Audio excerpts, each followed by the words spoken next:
Live from the Motor City, all the way to the Volunteer State. It's time for the Reckless Speculation Podcast, where we recklessly speculate the latest news in the world of sports. From college football to NASCAR, we've got you covered. And don't forget to stick around for the world-famous Bet Your Nuts, where we will give you your best bets to make the most money. Now sit back, grab your favorite drink of choice, and join Robbie Davis, Raj Mehta, Brandon Chain, and Tom Sloan. It's showtime. Welcome to Reckless Speculation. I'm Robbie Davis. Here tonight, and the first time in a long time wearing my glasses. I don't know if I have a bit of pink eye or an eye infection or something going on, but have my glasses on. They're a little crooked, so you'll see me trying to adjust them to keep them straight all night. But thank you for joining us. We're going to be here. Our format's to keep it under an hour. You can take a walk with the podcast, or you can drink for an hour like we're going to do tonight. But anyways, thank you for joining us. We're going to be talking about the Volunteers basketball and their losing their point guard, talk a little bit about Alabama basketball, some of the bubble watch. We're going to get into the MLB rules changes, how that's going to affect the game, and then the Bears' #1 pick, and possibly my favorite, if we get to it, some NASCAR. But before we get into all that, I want to introduce our team. First of all, we have my longtime buddy, Brandon Chain. Brandon, how are you? Doing great, man. Doing great. Excited to talk a little sports tonight, even though it's kind of a down sports season, but we do have college basketball ramping up. So we do. And Brandon has the Reckless Speculation hat on. We are working on some swag, and we will be having those out soon. Maybe a weekly poll question or trivia questions, give some away. And then in Michigan, Tom Sloan. Good evening, fellas. How we doing? We're doing well. We have, I assume, some late arrivals that'll be joining us. I don't know if they're here yet. I can only see what I can see. He has not made it to the green room, unfortunately. Well, before we get to sports, I think there's something that is that just needs to be talked about. So for those of you who don't know, prior to this past weekend, Brandon, Tom, and myself, so Brandon and myself had never met Tom in real life. Brandon and I know each other, but Tom and us did not. So Tom came down to Tennessee, and Tom, tell us about your visit. Well, it was a blizzard or a ice storm in Michigan. Yeah. You come down to Tennessee. It was unseasonably warm down here. So tell us about Tennessee. What were your expectations, the thoughts once you got here, and your takeaways? And then we have obviously a story to tell at the end.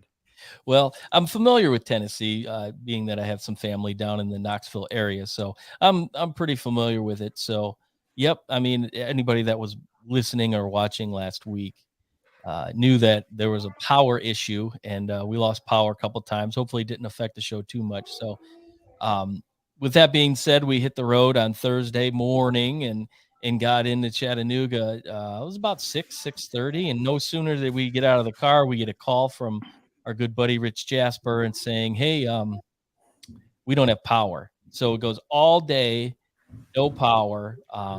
So now we're concerned, and so we get everything squared away, and we hit the town, and we had a good night on Thursday night, had a nice dinner.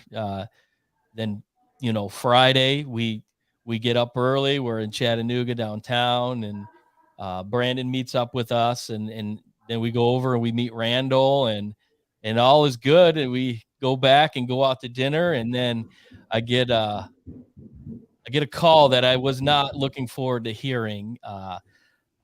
So in the meantime, we set up a situation to where we had a friend of ours go and pick up our dog, because we were concerned about no power. It's going to be too cold, just not a comfortable situation for us. So we set up a situation where Our friend's going to pick the dog up, whatever. So Friday night, they go to take her outside, and she gets spooked and pulls out of her collar and takes off running.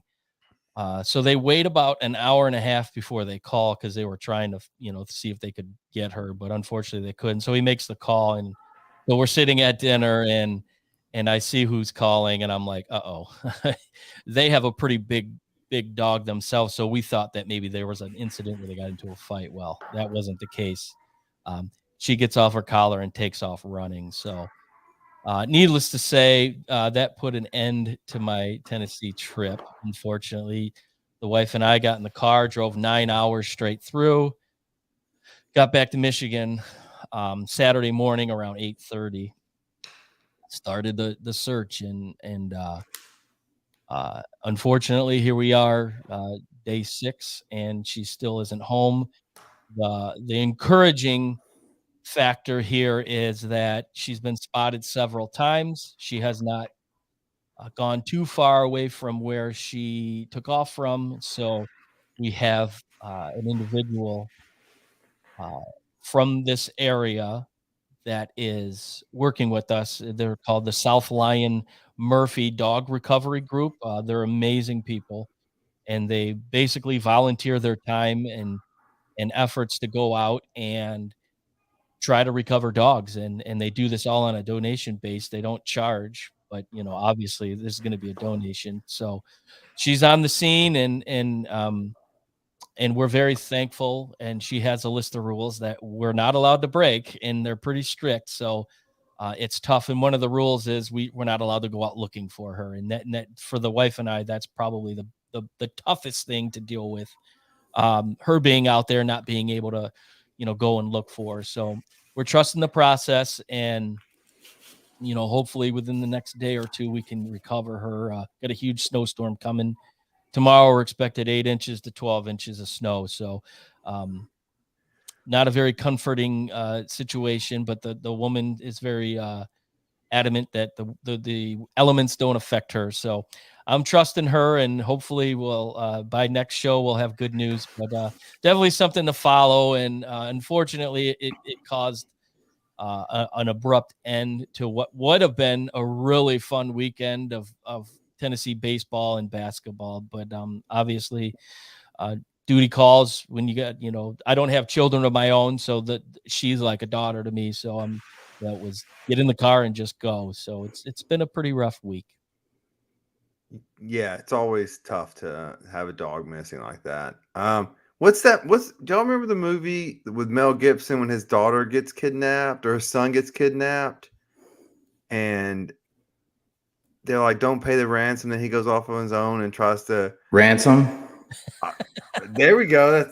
What a obvious title to that movie.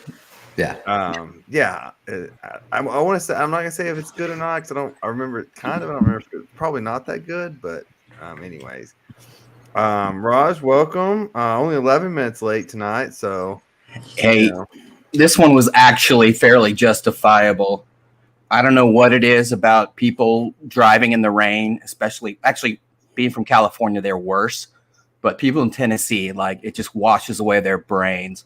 And with full-blown non-physical road rage, I lost my mind. So that's why I'm late.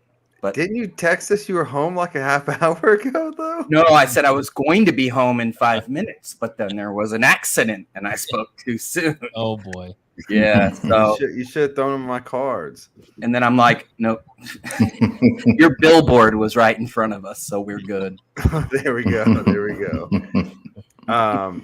Well, Tom, we all we've been checking in on you and keeping up with the dog update, and later we will try to get that company or that charity or that organization's information, see if we can't do a little bit to help them out. That sounds like a great cause. Oh, they're great. Yep, for sure. But it was good meeting you and your wife, and it was awesome. We had a good 30 hours in Tennessee. It was a whirlwind, that's for sure. Yeah, Tom was actually real. It was he's just a picture on a screen is all I've known. So it it was fun while it lasted, and then it didn't. So, but I'll be back for sure. I'm looking forward to that. If you do, bring your dog next time, dude. Yeah, I have a fence. Yeah, I will for sure. I've got a fence too. From one Tennessee story to another. Saturday, the Vols. Well, the game Tom was supposed to get to against South Carolina seemed to be a get-right game for the Volunteers, having Josiah Jordan-James back, and their offense seems to be clicking. They had a 40-point win again against South Carolina. Things seem to be going in the right direction, but then it wasn't. Tuesday night, the Vols played a hot Arkansas team, a good Arkansas team, but beat them by 30, 32, whatever I can't remember what the point spread was, or the point total was now. But 3 minutes into the game, Zakai Ziegler goes down, a non-contact play. Those of us, well, everyone watching us tonight knows what that means in sports. It's usually an ACL. It has been confirmed to be an ACL, which means Ziegler, the Vols' really only true point guard, is now done for the season, probably missed early next season. Is Tennessee basketball cursed? I don't know, but man, it sure hurts. Raj, you're as big as a college basketball fan as I am. You sometimes get forced to watch more Vols action than you do. What does this do to the expectations for the Volunteers without a true point guard and really the best offensive player now is going to have to play point guard? I mean, what do you think happens? And first, let me say, I like Volunteer basketball because I love Rick Barnes. He's a true basketball coach. And Tennessee basketball fans are diehard. They're loyal. They're grounded.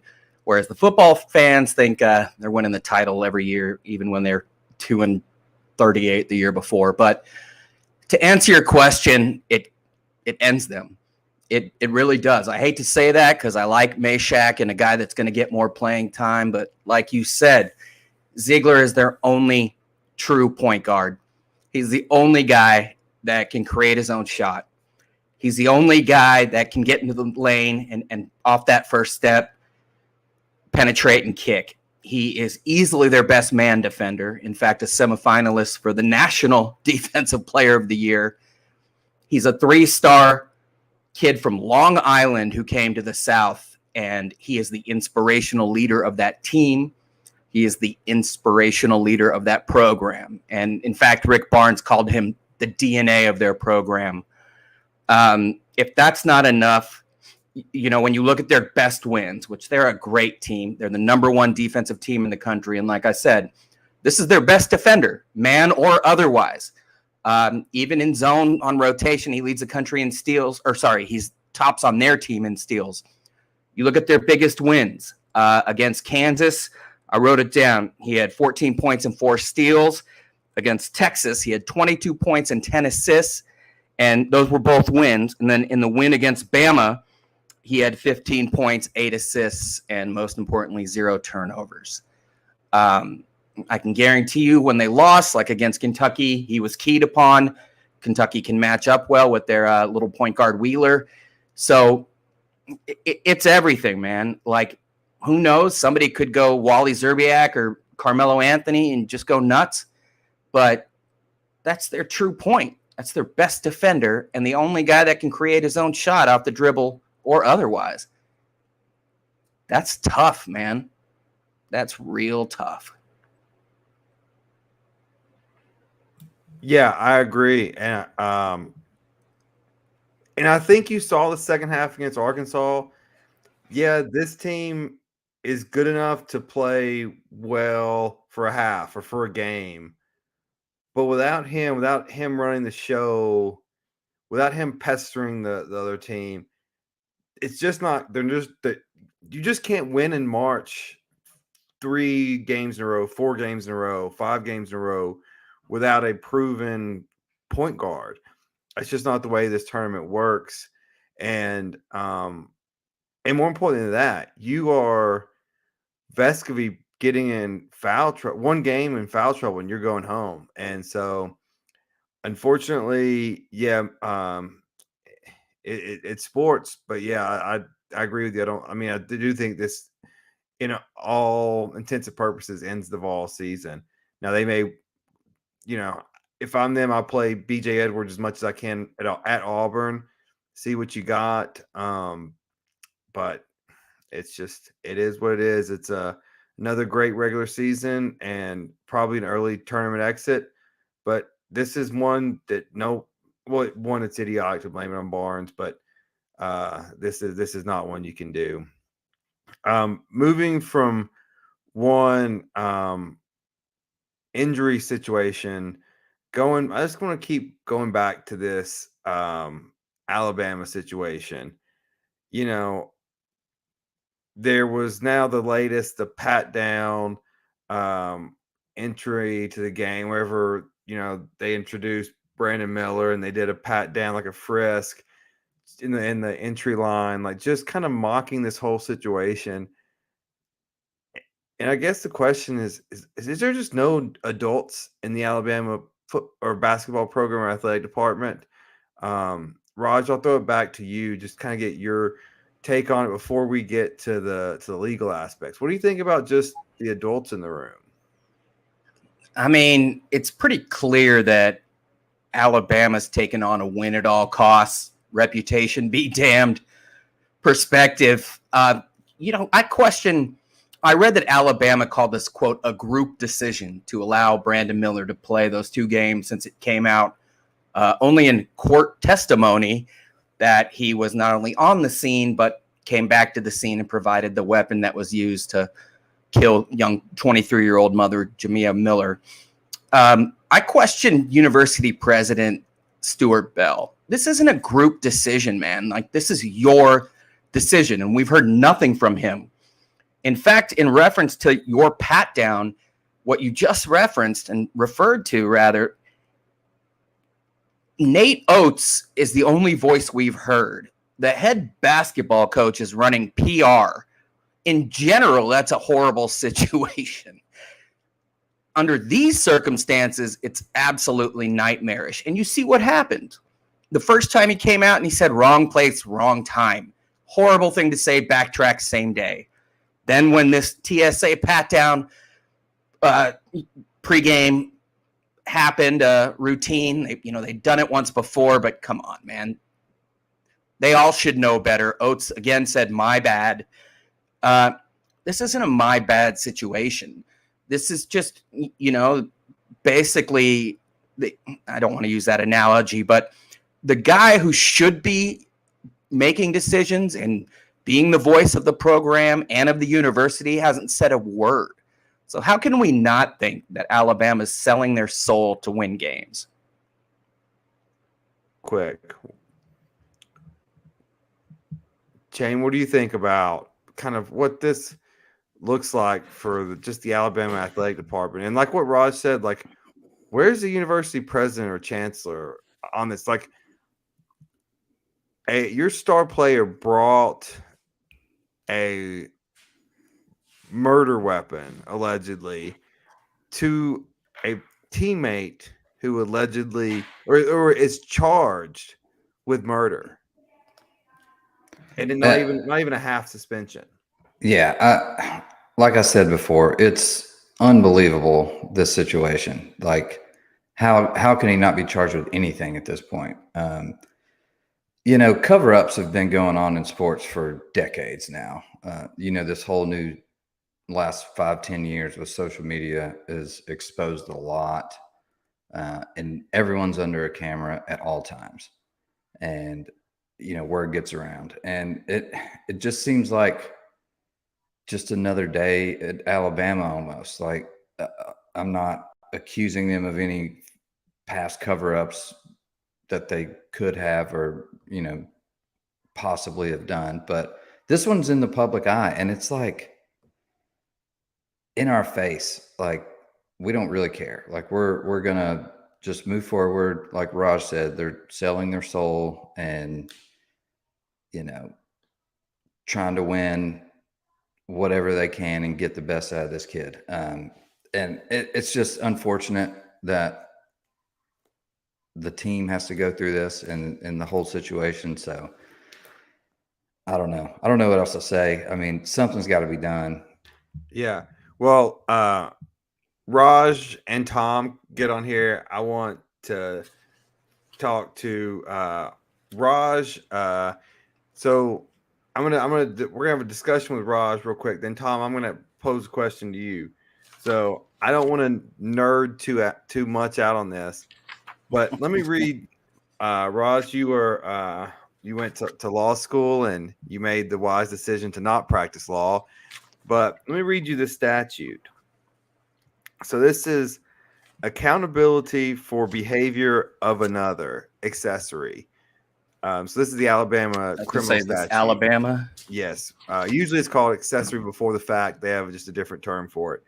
But a person is accountable for the behavior of another constituting an offense if, with the intent to promote or assist the commission of an offense, if he or she procures, induces, or causes the other person to commit the offense, and he or she aids or abets the other person in committing the offense.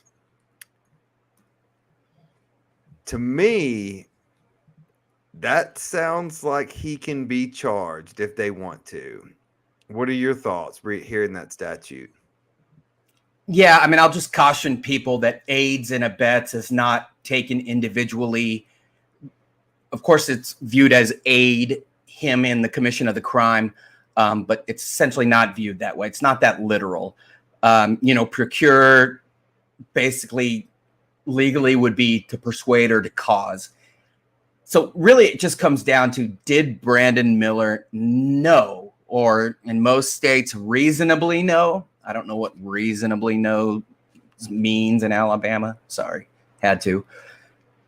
That it's not even the fact that he went back, because that's essentially what Alabama is saying, right? Like and so is Brandon Miller. I didn't know, I just went back because my buddy asked me to go back to that scene. I thought, and he can just say, I thought he needed me to pick him up or something like that. So, because this was done over phone, not via text, I believe, unless the text specifically said that he wanted, his piece, his gun, his whatever, and that's why he went back. But unless you can prove that Brandon Miller knew he wanted his gun and that's why he was going back, you can't prove anything. You can't establish anything, and they're just going to play dumb. And the law is pretty clear, and knowing that is essentially his intent, meaning that he doesn't have to know that dude was going to kill somebody or shoot a gun or maybe shoot a gun. But, he has to be aware that I am going back for the specific purpose of giving him this gun. And he already claimed that he didn't even know it was in there. So until something more is made, there's really nothing that can be done legally, and everyone's just playing dumb. And while that could be the case legally, as you know, it's just so hard to prove, and it proves the further point. Why doesn't the university president just come out and say that he didn't know? Done. Like, am I wrong here? I mean, I know that logically speaking, we all know that under the statute, his behavior, meaning Brandon Miller's, could satisfy that and create a, quote, cause of action. But as a defense attorney, what do you say? Well, so as you know, there's a big difference between being charged with a crime and convicted of a crime. And so I think there's enough to and this is Tom, let me bring you on because I'm going to throw a hypothetical to you. I'm going to answer Roger's question and throw a hypothetical to you. You're the Pistons. You're sitting here with the third pick in the NBA draft, third or fourth, wherever you think Brandon Miller is going to go. So if I am the Tuscaloosa, whatever county that's in, or what, if I'm the Tuscaloosa PD or district attorney, and I want a conviction, or if I want a guilty plea, I should say, then I'm charging Brandon Miller also to get the guy to either roll on him or plead, and you don't want any kind of trial testimony. And so that's kind of where I'm at. So knowing that there's no statute, or essentially an infinite statute of limitations on murder charges, if you're the Pistons, look, he's an outstanding talent. Are you rolling the dice on drafting him, or are you saying too much baggage? Looking at the Pistons situation, they're a very young team. Lots of potential moving down, the next year or so. So with looking at that, I don't think they touch him for that simple fact. They don't need any situation where he comes to the team, they have chemistry, then boom, there's charges, or any just kind of bad press brought to a team that's very young. Sometimes that's going to affect how teams gel and how teams perform, and I don't think Troy Weaver looks at this as something that he wants to bring into a locker room. That, let's face it, I think the oldest guy they have on that team is like 27 or 28. So uh, knowing what they have right now, lots of young talent that could potentially go on a nice run in the next 3 years, we'll say. I don't bring a player in that potentially is looking at charges. And then also you look at it this way, the way he's kind of handled himself after being put in the spotlight with the pat down during the announcement. I think that's a character flaw, and that's a big problem that a general manager will look at and say, does this guy really take life serious? If he's kind of making jokes about the situation here. So for that reason, and then the fact that bad press, I don't see any situation where he comes to Detroit, because it could be something that could disrupt flow, especially with a team filled with a roster of young guys that have been in the league for 2 to 3 years. Yeah, and I've taken plenty of depositions of people that, whether it be, hey, I fell asleep at the wheel, or I thought it was a green light or whatever, and that have either done something that later, whether it was a death on the scene or person went to the hospital and died later, and they're devastated. They really are. It really bothers them, and you can tell when you talk to them and when you depose them and those kind of things. I just don't see any of that with anybody with this Alabama program, and I'm just like, a young lady, a young mother lost her life. A child is going to grow up without a mother, and no one seems to care, and that's just disturbing. But we'll move on. We could talk about this. It's just tragic, and I just can't let it slip my head. It's there with me. But if you've enjoyed the show, we're almost at the halfway point. If you could take a little bit of time and scroll down and give us a thumbs up, subscribe to the podcast. If you want to comment on things we do well, we don't do well, things we can improve on, we're always willing to listen. We appreciate everyone's feedback. So thank you for that. So it is officially March on Wednesday. I guess yesterday was March the 1st. And so it's bubble time, guys. The NCAA tournament is around the corner. I think Selection Sunday is next Sunday. And we will be having a special show during the Selection Sunday. We will be breaking it down. We have some bubble teams. I think Raj's Trojan they may still be on the bubble. And then we have Michigan, who is currently the first 4 out. And then Ohio State is oddly ranked high in KenPom, but I think they are out. Tennessee safely in. But so as the only team that, or as the team that is right there on the bubble, the closest, Tom, let's talk about your Michigan Wolverines. Well, yeah, I mean, it's been a roller coaster season this year, we'll say. Very inconsistent, led by Hunter Dickinson, who probably did himself a disservice by not going pro 2 years ago. And so I don't see him going anywhere more than Europe, which, he'll probably make a lot of money there. But so there are the first 4 out, basically, on a lot of people's bubble list. They lose a heartbreaker tonight in double overtime down in Champaign against what my wife calls the Fighting Illini, would be the Fighting Illini. 91-87, crazy second half. They're down by 12.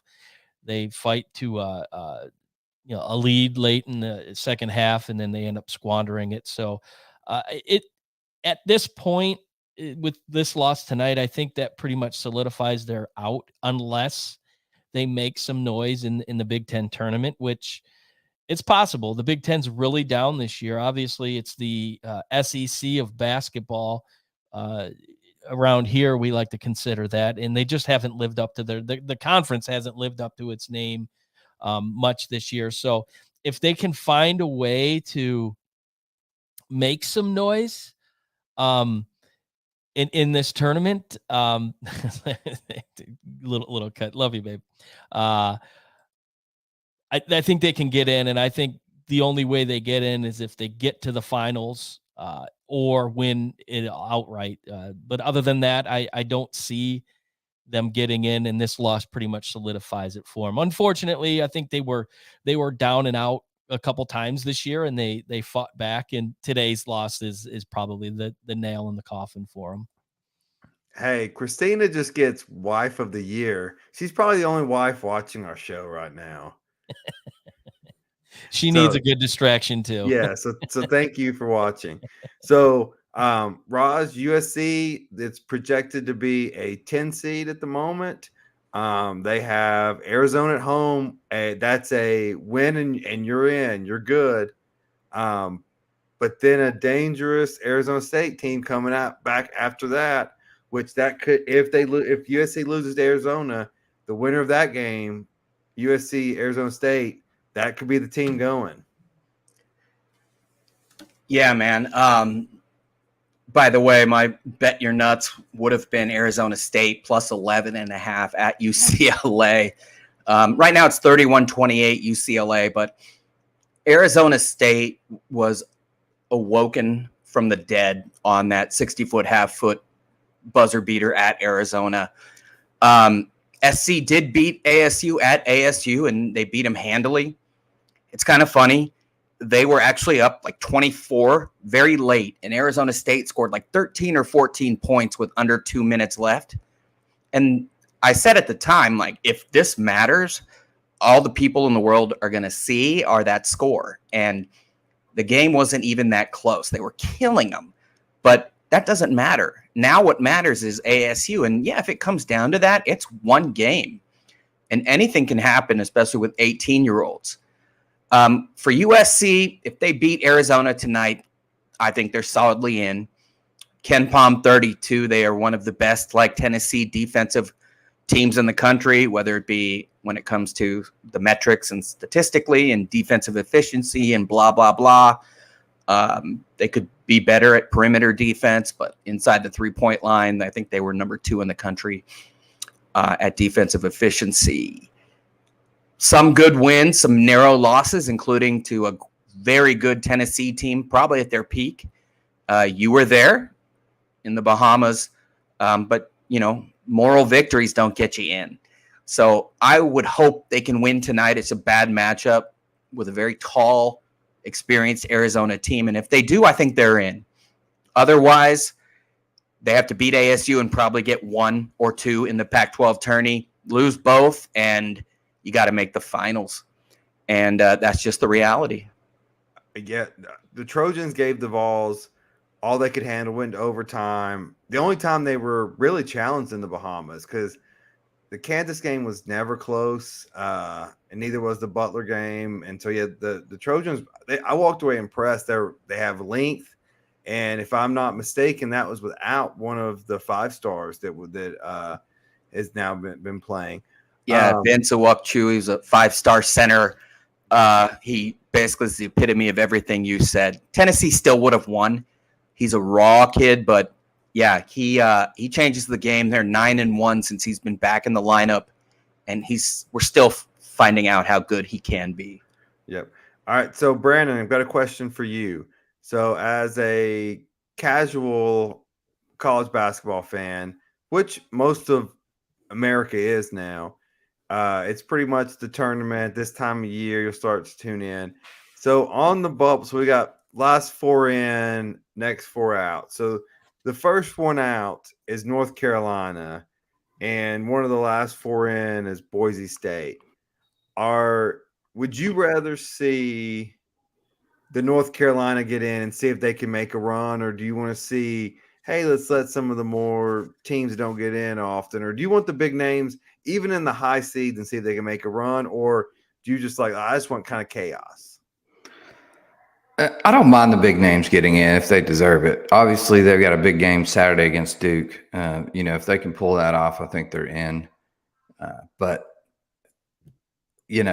like you said, as a casual fan, you just want to see March Madness at its greatest. And that's the greatest thing about March Madness is there's buzzer beaters all over the place. And we've actually gotten a little bit of a preview of that within probably the last 2 weeks or 3 weeks of college basketball. There's been some buzzer beaters that are eerie similar to March Madness. So looking forward to that. I always love March Madness. If you ever get a chance to go to Vegas and do March Madness, it's one of the best times in Vegas. So for all you fans out there, it's a great time. But no, I just like seeing good basketball. I like seeing buzzer beaters. I like betting on the games. I like just watching, these kids compete, all the heart, and no one ever gives up. I mean, 15 seconds left on the clock, down by 10, and somehow they come back and win. Like those are the games that you want to see. So always look forward to March Madness. I will definitely be watching closely, especially now I've started tuning in. So looking forward to it. Yeah, it is. It's my favorite time of the year, the tournament. Even though I have heartbreak after heartbreak after heartbreak, but such is life. I'm looking forward to that. And then one thing that we're gonna shift now to we're not talked about our March Madness special, but I'm gonna shift to kind of what's going on behind the scenes that I find very interesting and exciting, and probably the first time in at least the last decade, maybe longer, that I've been excited about baseball. The new rule changes, the pitch clock, the hitters having to be set. I think it's 8 seconds beforehand. The no more shifting. I'm excited about baseball, and I'm not your typical baseball fan. So I'm going to turn it over to Raj first. You talk about it, then Raj, when you're finished, shifts over to Tom, who y'all are 2 biggest baseball fans. Tell us what you guys think about the new rules. Are you excited? Do you want it to be more freedom? I know going to minor league games here, the Lookouts, I love the pitch clock. Love it. Yeah, I'll let Tom tackle more of the pitch clock. As a Dodger fan, the shift has been a huge issue with a lot of left-handed hitters. This Freddie Freeman now, oddly enough, though, Freddie Freeman, for you Braves fans also, is such an amazing left-handed hitter that he's not top 10, I believe, in hitters affected by the switch. Like, it doesn't matter to him. But as a Dodger fan, what I was referencing was a guy, Corey Seager, who statistically still hit 275 over the last 3 years, but has had the most amount of hits taken from him due to the shift at 58 over that time. In 2013, 4% of plate appearances saw the switch. Last year, it was 31.4%, a record high. MLB talks about the game and how kids and people need to identify with it. And, you know, just as a purist watching the game and growing up and playing RBI, and even I'm old as hell, so Nintendo Baseball, could you imagine pressing the shift button or, you know, pulling a ball as a lefty and a second baseman moves into right field and gets you out? Like, that would suck. And I'd put in Tecmo Bowl, dude. Like, it's not baseball. And when they're trying to be more fan friendly, it's not a coincidence the same year as the pitch clock rule, the shift rule comes into play. I mean, batting averages across the league went from like 250 to 240, 243 in the last like X amount of years. And people think, it's not that much. It's actually a ton when you think about all the guys in the league. And basically, you know, it translates to an unwatchable game. And, you know, pitchers are affected as well. You think about that. Like guys like, I think Johnny Cueto, Logan Webb were the two pitchers that were that benefited the most from the switch. Think about those teams that paid them millions of dollars, like San Francisco, for both of them, ironically enough. And I won't shed any tears, but it's just crazy how much is affected by like a glitch in the game, if for lack of a better expression. And I'm glad it's gone. Yeah, I mean, it's one of those situations where, you know, baseball has kind of slipped away. It's not America's pastime like it used to be many years ago. But I'm not really sure how these rule changes are going to really help the game. Obviously, with the shift being taken away, it's going to provide more offense, and obviously that's what MLB wants, more offense, because that's what people want. Offense, you know, scoring brings in more, you know, viewership, which has been down, and sales at the gates have been down. So this is definitely a way to bring in the non-baseball fan. And like Robbie said, he's excited for baseball and he's not a baseball fan. So interesting enough that the rule changes might just bring in the you know, casual, hey, it's a nice summer night, let's go to the ball game type of person. So, and as far as the pitch clock goes, it's going to be interesting because there's already been some issues in the spring training where the batter's been called out because he didn't you know, he was not in the box when he needed to be, which it's going to make the game more cerebral for the hitter. Instead of them, you know, trying to guess which pitch is coming, they're going to have to really focus on, I got to get back in the box. And so it's more of a chess match for the players. Is it going to affect gameplay? I think it will. I think you're going to see some sloppiness early on. And I don't expect it to get kind of hemmed in until at least the All-Star break, when, you know, people are really focused in on it. Because, you know, just like football, when they, you know, they changed kind of the rules that the quarterbacks, where defenders can't hit the quarterback, you know, it had to change the mindset of the defensive player. Like, hey, you can't hit the quarterback. Now as a hitter, you know, part of the mental game of getting into the batter's box was, I'm going to call timeout. I'm going to step out of the box. Now you can't do that. So you're really looking at a situation where the pitcher might have a little bit more of an advantage, but they have a pitch count. So they're thinking too. So I think the baseball purists are going to look at it as, this is, you know, nonsense, and you're taking away from the gloriness of the game. But let's face it, sports are driven by viewership, by tickets purchased. And when that's been down the last few years, and football's reigned supreme, baseball needs to find a way to get themselves back on the market. And these rule changes, and frankly, I'm excited about the fact that you can't shift, because I thought shift took away from the sanctity of the game, we'll say. I just thought it cheapened the game, and now that that's gone, we're going to see some more run production. And I'm as a baseball purist, as I like to consider myself, I love baseball. I love my Tigers there, even though they're going to probably break the record in losses this year. I love it. I'm looking forward to what that's going to do for baseball this year. So Yeah, I agree, and I think it's going to help speed up the game, and it's going to help make things more exciting. It's no longer going to be home run or bust or home run or strikeout. It's going to be, hey, there's a gap in here, or the first baseman's playing here, and then the second baseman they got to play for the steal or double play. There's going to be a gap instead of there being three infielders on one side. I think it's all good, and yes, it's about bringing people back to the game.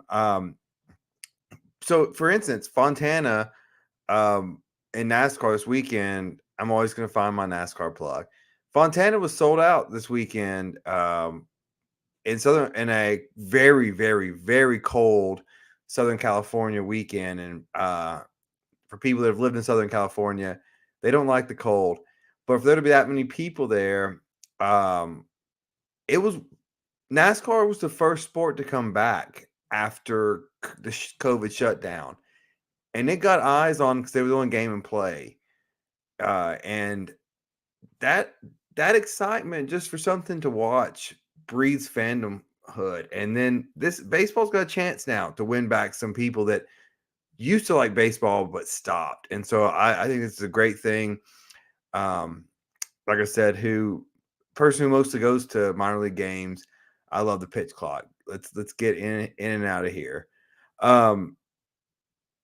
Let's shift from baseball to baseball's changing as a sport to try to keep up with the sport that is dominating.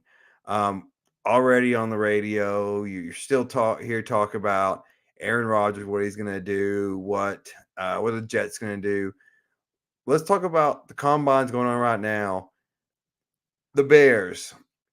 Is any one of y'all going to take a quarterback and trade Justin Fields, or all of y'all just saying, hey, no, we're the Bears.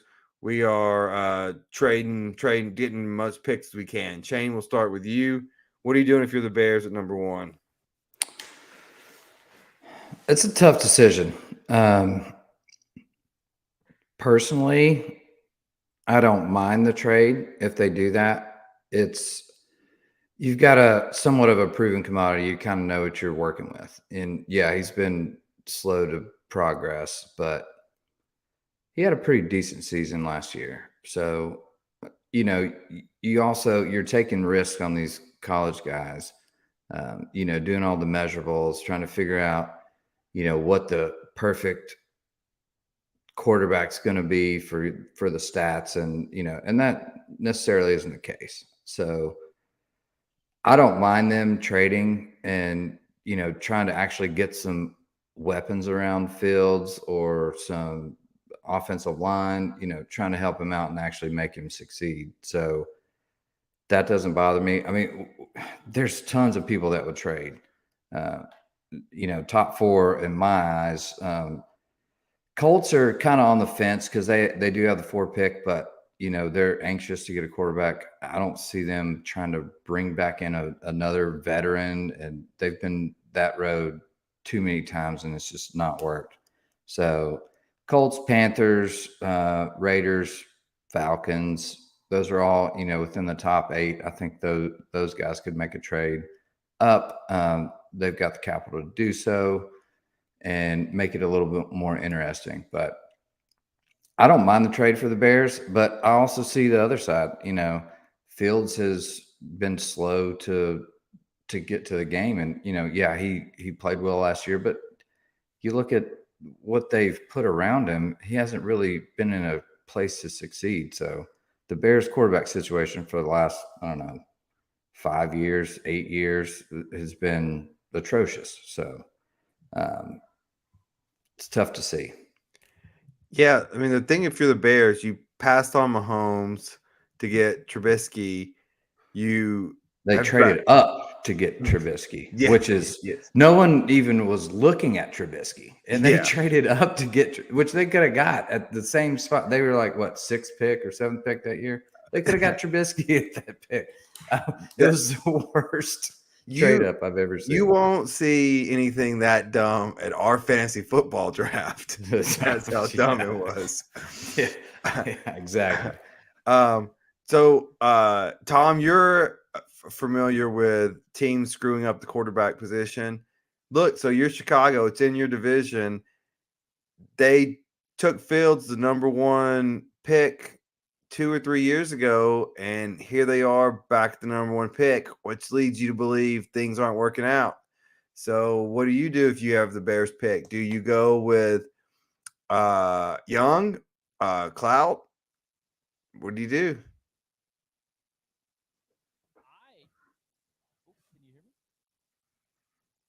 Raj, we'll hit you the same question. I mean, dude, to me, it's not even a question. Justin Fields had 17 TDs and 11 picks. He was the number 7 overall rusher in the NFL, 1,143 yards, a total of 25 touchdowns, I think, with one of the worst offensive lines ever. Compound that with a team with almost $100 million in cap space. Like, the next closest team is Atlanta at 66 million. The Raiders are third around 46 million. They can buy and sell anybody, like whatever they want. Didn't sound good, but and it's a good free agency when it comes to both lines. Definitely defensive line. Last year, the Bears tried to sign Larry Ogunjobi. I can never pronounce his name. Dude failed his physical, so they're a bit hesitant. This year, there's Ashawn Robinson, Deron Payne. There's a number of dudes. Hargrave across the defensive front they can sign. Offensive line, Orlando Brown Jr. from KC. They can trade. They traded away Mack and Roquan Smith. So they don't have a ton on that team. Really terrible in the trenches. On top of that, you got their number one receiver was Darnell Mooney, and he had 493 yards. Cole Kmet, the tight end, was their overall leading receiver with like 55 catches for like 500 yards. Long story short, you got Fields doing all this stuff with no offensive line, no receivers. Get him help and get it now, because he could die based on the amount of times he was sacked. And that's considering all their bootlegs, all their play calling, his escapability. They've got money. There's a lot of free agents. They don't have a ton of draft capital yet. Spend your money where you need it. Get more draft capital by trading down, because there's roughly, 10 teams that will do anything for a great quarterback. If they stay there, they get what? Will Anderson, and that's it. Maybe Jalen Carter before the recent news that I won't get into. You can, as the resident attorney. But, dude, you are in prime position and have all the leverage. Use your money. Get more picks. Get better. All right, Tom, let me pose this question to you. Yeah. Something that I heard. So if you're Detroit, and my crooked glasses bother me. So if you're Detroit, if you're Chicago, you have had what's his quarterback's name? Justin Fields. You've had Fields for 3 years. His rookie clock is now coming to an end. You're about to have to pay him or get rid of him. Wouldn't it be better just to start over on that rookie clock, get a new rookie deal, say take Bryce Young, trade Fields, get some picks for him? Now you have 3 years with Young and see, does this work out better? I see where you're coming from, and that does make sense, because it looks like maybe Fields has a year or two left on his rookie deal, so it's kind of put up or shut up for him. But like Raj said, the draft capital that they could potentially get, and if I can go back to my lovable Leos, the Lions, and how they've been able to kind of build the last couple of years, it's been on draft capital. And knowing that there's so many teams that are dying for a quarterback, and this being a very quarterback friendly draft, there's going to be a war between these teams for how much can they give up. And Chicago's just going to sit back and wait for the best offer. And they're going to get a good offer because people want Bryce Young, people want CJ Stroud, and for some reason people want Will Levis. So it's like, yeah, there's a potential for them to get the next quarterback just in case. But I think as a Chicago Bear, looking at it as a fan, they don't want to sit back and rely on, another quarterback coming in and the what if. They got some good production out of Justin Fields this year. So I think as a fan, that's something to build off. And now they just have to build around them. And there's good defensive players that they can go and get. And Chicago's, well known for their defense. So if they get back to brass taxes and their bread and butter, that's something that they can do with picking up some draft capital, moving down, and then building later in rounds like the Lions did. So I definitely feel like that is a situation where they're gonna wait to the last minute to get the best deal, and they have the leverage. And if they don't get the right deal, then they bring in and get the right player. Which, is it a quarterback? We'll see. Is it Jalen Carter? Who knows what's the future with him looks like. But I see the Bears trading down and getting a lot of draft capital. So, that's probably what they'll end up doing. All right, boys, good conversation. It's time for it. Tom, roll it.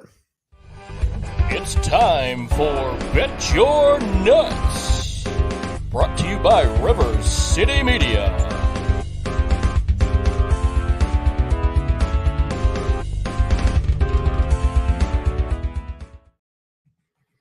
All right, so Bet Your Nuts pick or time. We're going to give you our picks for the weekend or whatever sporting events coming up. I wouldn't say it's necessarily a guarantee, but it's as close as you can come to it in a sports gambling world. Brandon, we will start with you. What you got for us this week? I'm going to stick with the golf, man. I'm hot on that right now. Fan favorite is Rahm right now. Incredible finish today. He finished eagle, birdie, and he's, of course, leading the pack again today at 7 under. So that's too much juice for my blood. So I'm going to look down a little bit further. Another golfer who's been playing really well as of late is Max Homa. And it's not great odds, but it's pretty good. He's plus 170 to finish in the top 10. I think he finished 2 or 3 under today. So I like that bet. This is one of those top 50 have to play in, new PGA setting. So you've got some good competition there, but Max Homa's been on fire as of late. So I like him to finish in top 10 for plus 170. All right, Raj, we'll go to you next. What do you got this week for us? Bro, I had a stone cold lock.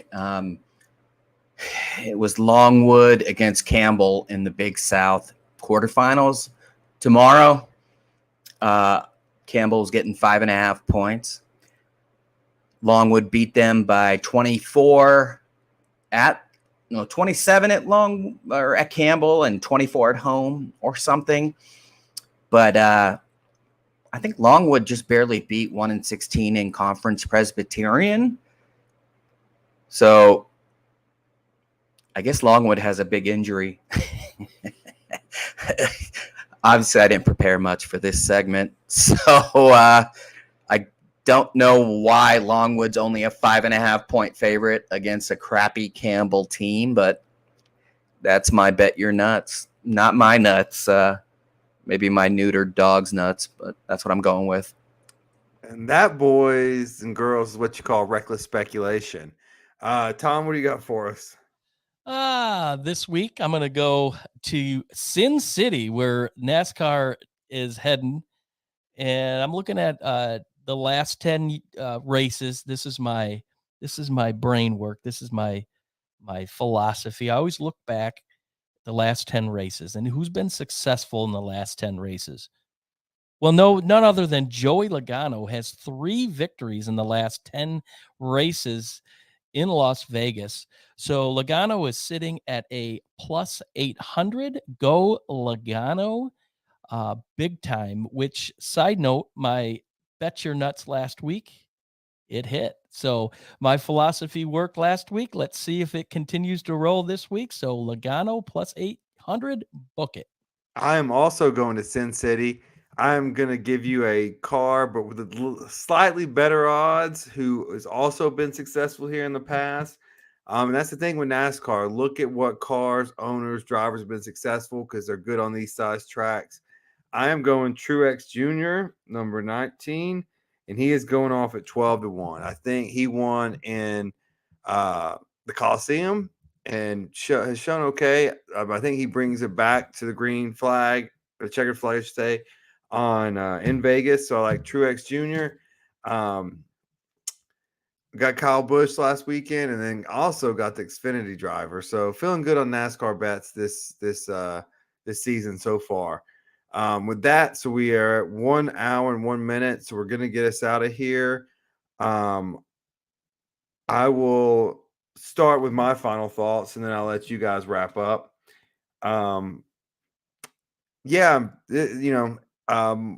This month, March, it is a time to enjoy the kids play sports. So the tournaments, the conference tournaments, the NCAA tournament, it's just a great time to see what was once amateurism.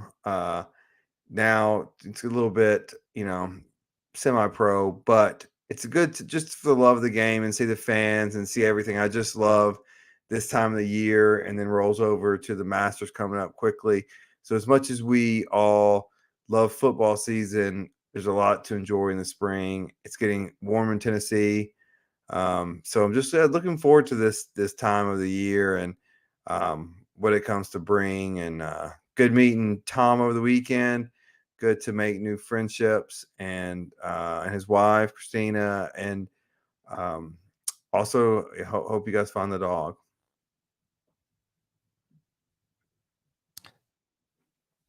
Thanks, Robbie. That means a lot. And it was definitely great meeting you and Brandon. Unfortunately, it didn't meet Raj. It wasn't in the cards. Maybe next time. But my final words are all the talk earlier this year in the NBA was LeBron eclipsing Kareem Abdul-Jabbar for the points record.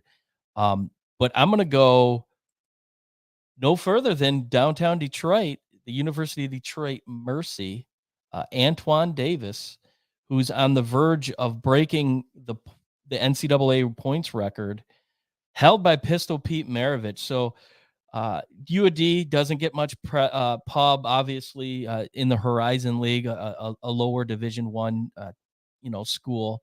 But it's a big deal. It's a big record held by one of the greatest point guards to ever play not only college basketball but NBA. So around here, it's a big deal. Tonight he fell 3 points short. He needed 25. He got 22.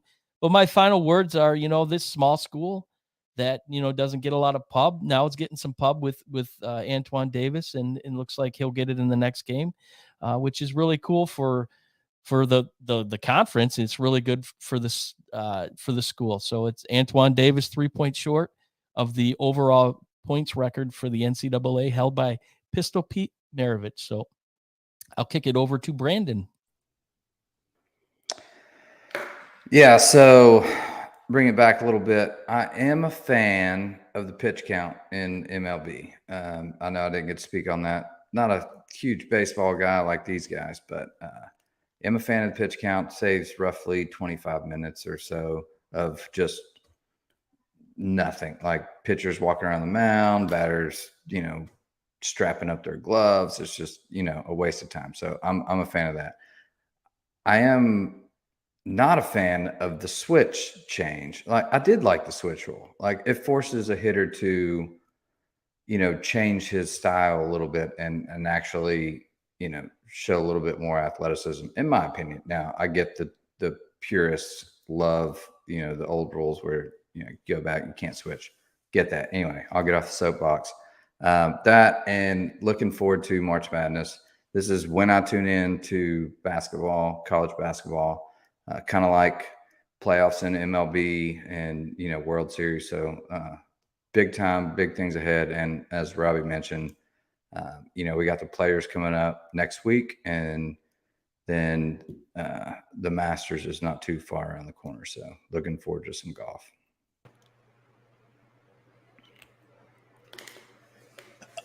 My final thoughts are regarding Alabama.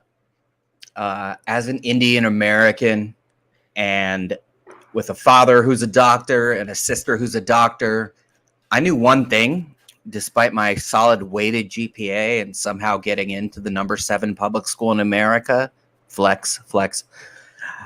That's UC San Diego. The USC thing is a different story, but that I didn't want to be a doctor. And I got a full ride to the University of Cincinnati for law school. So I was like, why not? When I was there, the president of the university, when it comes to everything, including PR, was Bob Huggins, the basketball coach. Segue, Alabama. Nate Oates apparently is the president of the university. He is the one making decisions, poor decisions. He is the figurehead of the school. When asked by the president, Stuart Bell, they said it was, quote, a group decision and about Brandon Miller playing. And to me, it's analogous, and I think it's a horrible analogy, but it's the one I wanted to end with, of a firing squad that, at everyone, no one wants to be the individual responsible for anything, let alone a bad decision that could blow up in their face. And it's one person's job, and that's the university president. And when he's mute, and everything, all of the above, what's that tell you? It means there are other things more important at the university than, number one, academics and the university president, what he should stand for. But number two, and I don't want to make the stretch, too far of a stretch, but doing what's right. So it's just hard not to think Bama is selling their soul for wins. And I think that's the pervasive thought around the country. Yes, I agree, and that's well said. And it's going to be a theme that keeps getting louder and louder as they progress in the Final Four. And we don't want a Final Four about that. Side note, before we go off, what is that whiteboard behind you? What all kind of thoughts do you have on that thing? Who, me? Yeah. Oh, when you leave the legal field and you get into medical sales, if you don't write something down immediately, this side is what Stephanie tells me. Yeah. Like I have to do, because if I don't write it down, it's donezo. Game over. So it's everything that I need to do. Otherwise, I get really in trouble. That's quite a system and quite a unstable writing pattern you have there. Oh, story of my life, dude. If you want to get a better shot, what's even worse is I actually have 2 others in my office that you'll see 1 and 2. Hey, I'm a big whiteboard fan. Yeah. I have a couple of my This office. is it's just for my brain. And one more question before we get off. Where do you keep your clock? Clock? In his pocket. I told you I'm on IST, which for our listeners is Indian Standard Time, which is an hour and a half after whatever you are told to be there or be at. That's IST. So, oh boy, whenever the squeaky wheel gets grease, an hour and a half later. All right. Well, everyone, thank you for listening. It's been great as always. We'll be back this time next week and Sunday after that. So tune in next week. We will have some heartbreak at the early conference tournament games, some previews at the end. Are we doing a selection show or something like that? Yes. Dude, I don't know. I've told you. I haven't looked at my clock. We are also debating a intro to Google Docs for Raj. Yeah. We'll keep you posted, Raj. Yeah, I'll send you a YouTube training video on Google Docs. What is this Google you speak of? You said docs. Hey, my family was all doctors, but I am not a docs.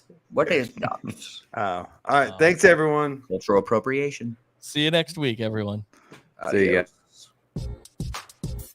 Thanks for listening to River City Media's own Reckless Speculation. Don't forget to like and follow us on Facebook, Twitter, TikTok, and YouTube, searching Reckless Speculation. And catch us on Apple Podcasts, Spotify, or wherever you get your podcasts. We look forward to catching you right here next week with another exciting episode of Reckless Speculation.